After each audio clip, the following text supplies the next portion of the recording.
In the winter of 1942, a translated Japanese field report reached a German intelligence office in Berlin. It was not about tanks. It was not about aircraft. It was not about a decisive front in Europe. It was about a strip of jungle in the Solomon Islands, and a kind of American infantry the Germans did not believe existed.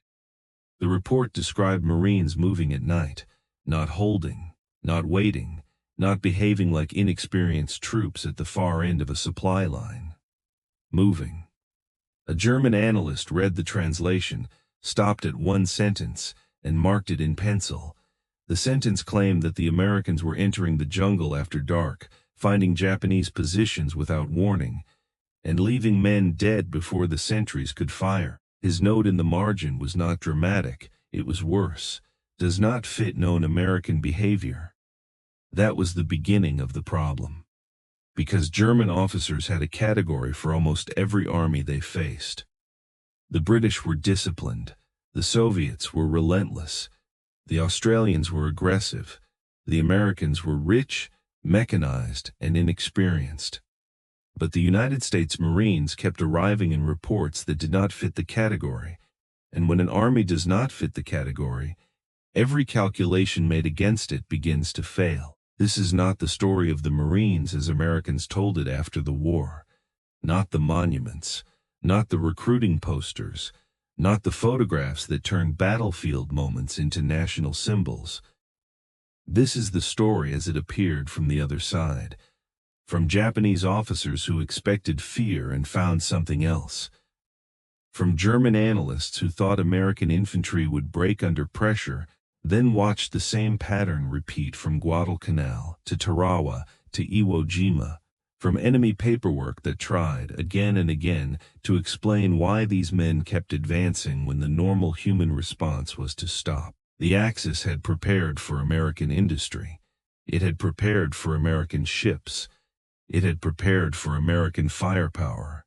What it had not prepared for was an American infantry force that became more dangerous when conditions got worse. By 1942, the German army was not guessing about war. It had spent 3 years building experience at a speed almost no army in history had ever matched. Poland had fallen in 5 weeks. France had fallen in 6. The British had been pushed back through Dunkirk. German formations had driven hundreds of miles into Soviet territory in a single summer. To German officers, combat effectiveness was not a mystery. It was something to be measured. How does an enemy move under artillery? How fast does he recover from surprise? When officers are killed, does the attack continue? When supply fails, does discipline remain? When casualties rise, does the unit become cautious or more violent? Those questions formed a mental map, and early American performance in North Africa seemed to confirm the map. At Kasserine Pass in February 1943, German forces smashed inexperienced American units and exposed every weakness Berlin expected to find. Confusion, poor coordination, hesitation under shock, and dependence on higher command. For many German officers, the lesson looked simple. The Americans had equipment. They did not yet have battlefield hardness. But thousands of miles away, on islands most German staff officers had barely studied, the Japanese were sending back a different warning. The warning was not that the Marines had better weapons. In the first months of Guadalcanal, they often did not. It was not that the Marines had comfortable supply. They were hungry, exhausted, short of ammunition, sick with tropical disease, and fighting in terrain that swallowed maps. The warning was about behavior. The Marines did not wait for perfect conditions. They did not freeze when units became separated. They did not always stop when officers went down. And most disturbing to the Japanese, they did not treat darkness as a reason to become passive. On Guadalcanal, the 1st Marine Division landed on August 7, 1942. The objective was Henderson Field, an airstrip that could decide control of the surrounding sea lanes. The Japanese expected an amphibious landing. They expected a defensive perimeter. They expected the Americans to cling to the beachhead and wait for the Navy to solve the rest. Instead, the Marines pushed inland, seized the airfield, and then did something that unsettled Japanese commanders. They began to act as if the jungle belonged to them. Japanese soldiers had been trained to believe that Western troops disliked close country. They expected Americans to depend on roads, radios, artillery, and visible command. But in the trees around Henderson Field, patrols vanished. Listening posts went quiet. Small Marine groups moved through ravines, kunai grass, and mud with a confidence that did not match the Japanese idea of American infantry. One captured Japanese non-commissioned officer reportedly tried to explain it simply. "They do not wait to be found," he said. "They come looking." That was the change. Not the landing, not the equipment, the initiative. The Marines were not merely defending a position, they were hunting for control of the space around it. And that mattered because the Japanese attack plan depended on the Americans behaving predictably under pressure. On the night of October 24 into October 25, 1942, Japanese forces under General Masao Maruyama struck the Marine perimeter near Lunga Point. The attack was supposed to break through by weight of numbers. The jungle was dark, the approaches were confused. The Japanese believed that if enough men hit the line at once, the Americans would lose contact, lose nerve, and collapse inward. Instead, the Marine line bent, burned, and held. In some sectors, the fighting came so close that artillery and mortars were called almost on top of Marine positions. That was not a small decision. A frightened unit does not do that. A unit waiting to be rescued does not do that. A unit that sees survival as the first objective does not calmly decide that shells landing near its own wire are preferable to allowing the enemy through it. That kind of decision tells the enemy something he does not want to know. It tells him the men in front of him are still thinking, not merely enduring, not merely panicking, thinking under assault, in darkness, with friends dying beside them. By the end of the attack, the Japanese had paid terribly for ground they did not take. But the result alone was not what traveled through intelligence channels. What traveled was the manner of it. Small units continuing after leaders were hit, machine guns shifting from one threatened gap to another, Marines moving ammunition under fire, men at the wire choosing violence faster than fear could organize itself. German analysts, studying the Pacific reports, noticed the same phrase appearing in different forms. American Marines attacked locally without waiting for permission. To German officers, that should have sounded familiar. The Wehrmacht had long prized mission tactics, the idea that subordinates should understand the objective and act independently when communication failed. German officers believed this was one of their great institutional strengths. Then the reports from Guadalcanal suggested that a branch of the American military had built something similar, but in a rougher, more physical, more personal form. A squad leader did not need a perfect order to move. A platoon did not need a clean map to keep fighting. A machine gun crew did not need the whole battle explained before choosing the next target. The Marine Corps had trained men for the moment when the battle stopped being organized, and the Pacific gave them that moment constantly. Radios failed, maps lied, jungle erased distance. Officers were hit, units became handfuls of men separated by trees, smoke, heat, and noise. In that environment, a soldier who only knows how to obey can become useless the moment orders disappear. A Marine who has been taught the objective can become more dangerous. This was one reason enemy observers struggled to describe them. The Marines were not always elegant, they were not always technically superior. They were often underfed, under-rested, sick, angry, and filthy. But they kept making decisions at the smallest level, and those decisions accumulated. A patrol pushed farther than expected. A gun crew stayed longer than expected. A wounded man refused evacuation long enough to keep a weapon firing. A junior officer did not wait to be told the obvious. The Japanese could kill Marines, they could slow Marines, they could make every yard expensive, but they could not reliably make Marines passive. That difference became impossible to ignore at Tarawa. November 20, 1943. Bedio Island was small enough to walk across and fortified enough to become a killing machine. The Japanese commander had bunkers, trenches, interlocking fire, and confidence that the island could not be taken quickly. The Americans planned a massive bombardment, but when the Marines came in, the reef betrayed them. Landing craft hung up short of the beach. Men climbed out into chest-deep water. They waded hundreds of yards under direct fire, with rifles held above their heads, while machine guns cut the water around them. For any normal infantry model, this was the point where the attack should have stalled. The first waves were torn apart. Officers were killed before they could organize. Radios failed. Bodies floated in the lagoon. Men reached the beach in scattered groups, with no clean picture of the battlefield and no guarantee that the next wave would arrive intact. And then the pattern repeated. They advanced anyway, not smoothly, not heroically in the cleany way Flavor preferred. They crawled. They dragged. They improvised.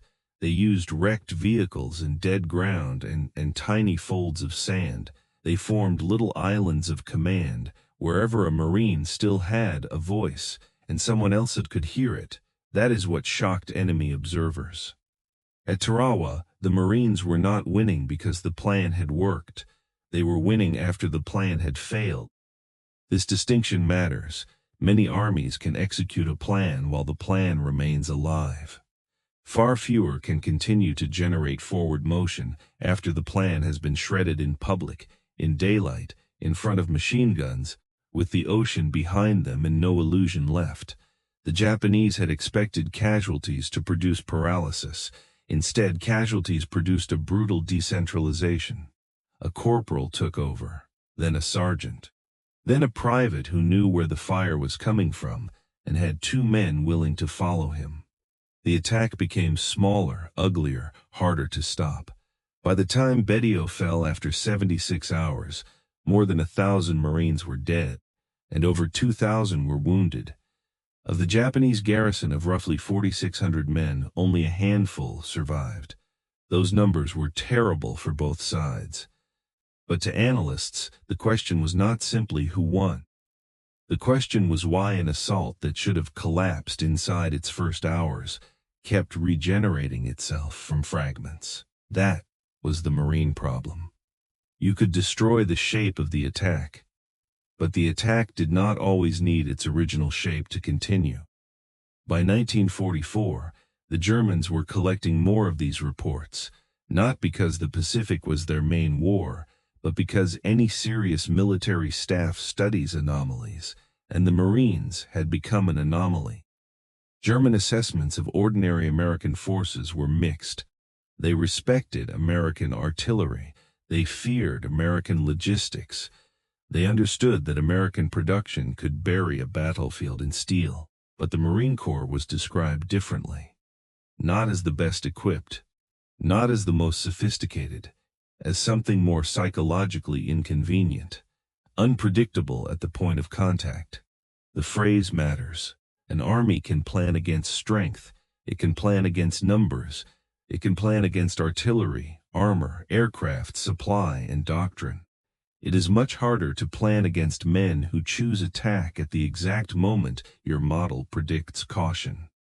That pattern reached its most punishing form on Iwo Jima, February 19, 1945. The island was volcanic, black, and ugly. Mount Suribachi rose at one end. Below it, the Japanese had built a defense that did not look like the defenses Marines had seen earlier in the war. General Tadamichi Kuribayashi had changed the logic.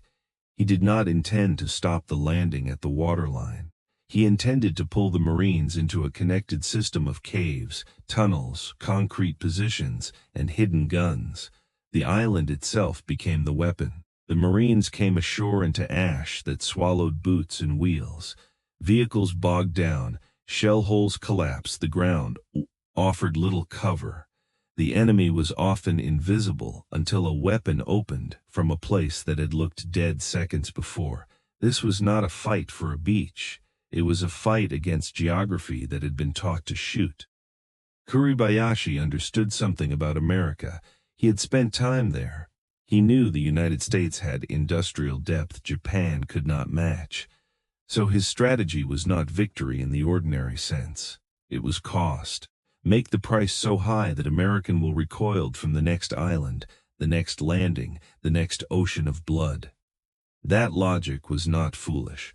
Most military systems assume that rising casualties reduce offensive energy. Men slow down. Commanders hesitate. Political pressure grows. The attacker begins to calculate whether the objective is worth the bodies. But on Iwo Jima, the Marines produced the same terrifying contradiction their enemies had seen before. They suffered, they adapted, they moved. Progress was measured in yards, sometimes feet, sometimes a bunker, sometimes a ridge, sometimes a hole in the rock that had to be burned, sealed, or taken by men close enough to see the muzzle flash. The flag on Suribachi went up on February 23, but that photograph did not end the battle. That is the part mythology often hides. After the symbol came weeks of killing. The island was not declared secure until March 26. Between those dates, Marines still had to cross the island's broken interior, reduce hidden positions, and survive an enemy who had accepted death but not surrender. Nearly 7,000 Marines were killed on Iwo Jima. More than 19,000 were wounded. The Japanese garrison was almost entirely destroyed. And again, enemy survivors described not American comfort, not American ease, not American invulnerability. They described persistence that seemed to operate after the ordinary reasons to persist had been exhausted. That is the word that matters. After. After the plan breaks, after the officer falls, after the beach becomes a trap, after the first wave is cut down, after the body beside you was speaking 10 seconds ago. After every private calculation says stop, the Marine system was built for after. It did not remove fear.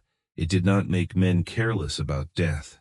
It did not turn ordinary people into machines. It did something more useful. It trained them to function while fear was present. That was what the enemy kept misreading. The Japanese often believed the Marines were not afraid. The Germans sometimes wrote as if the Marines possessed a kind of impossible offensive spirit.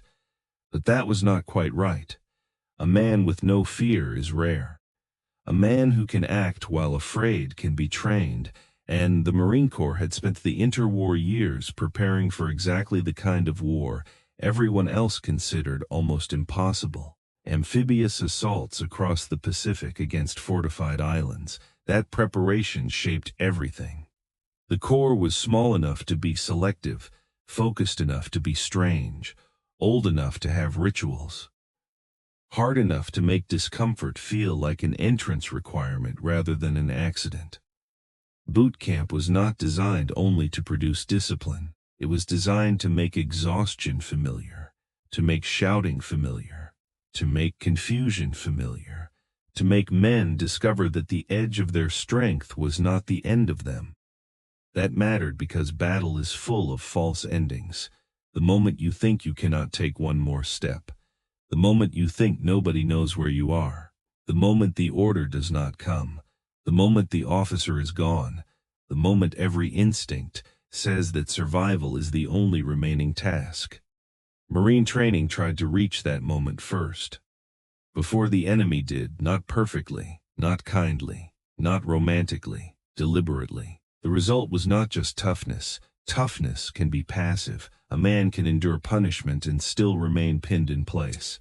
The Marine ideal was different. Endure, then move. Lose contact, then decide. Take casualties, then close distance. Meet confusion, then create command from whoever is still standing. That is why enemy testimony so often returned to the same confusion. They were not shocked that Americans had courage. Courage exists in every army. They were shocked by where the courage appeared, not only in generals, not only in elite officers, not only in carefully staged moments. It appeared in junior Marines at the exact points where battlefield systems usually become brittle. A sergeant making the decision of a lieutenant, a corporal making the decision of a sergeant, a fire team acting like the smallest possible army. This is why German observers found the Marines so difficult to model. Their own army respected initiative, but it expected initiative inside a familiar professional culture. The Marines created a rougher version through identity. You were not merely issued into a unit, you were absorbed into a belief system. The name came before the comfort, the standard came before the explanation, the expectation came before the battlefield. And by the time a Marine reached an island, the most dangerous decision had often already been made. Not whether he wanted to live. Everyone wanted to live. The decision was whether staying alive would be allowed to outrank the mission at the decisive second. That is the sentence enemy officers kept running into, without always knowing how to write it. The Marines were not men who had chosen death. They were men trained not to negotiate with fear when fear arrived. That difference made them dangerous. Because an enemy can exploit a man who wants to live at any cost. It can pressure him, delay him, make the next yard look too expensive, but a man who has already accepted that the next yard may cost everything becomes harder to bargain with. He may still be afraid, but fear no longer has the final vote. This is what the enemy reports reveal when stripped of flags, speeches, and victory language. The Marine Corps was not feared because it was mythological. It became mythological because enemy soldiers kept encountering the same practical fact. When conditions worsened, Marines did not reliably become less aggressive. Sometimes they became more so. At Guadalcanal, that meant night patrols and perimeter fights that denied the Japanese the collapse they expected. At Tarawa, it meant shattered landing waves, turning into small attacks that kept moving. At Jima, it meant weeks of forward pressure against an island built to make forward pressure feel irrational. Each battlefield was different, the pattern was not. The Axis had methods for defeating units. It had calculations for morale, loss, pressure, shock, terrain, and time. But again and again, the Marines forced those calculations to be rewritten at the point of contact, not because they were immune to loss, because loss did not automatically cancel action. That is why the most revealing enemy testimony is not the loudest. It is not the sentence that calls them monsters, devils, or ghosts. It is the quieter admission, the one buried in reports, the one implied by corrections in the margins, the one that says, in one form or another, we expected them to stop here. They did not. And once the enemy understood that, the fear changed. It was no longer fear of American guns alone, no longer fear of ships offshore, no longer fear of aircraft overhead. It was fear of the Marine 10 yards away, cut off from everything, covered in mud or ash, with no complete picture of the battle, still deciding that the next move was forward. The Axis had prepared for American power. It never found a category for American Marines.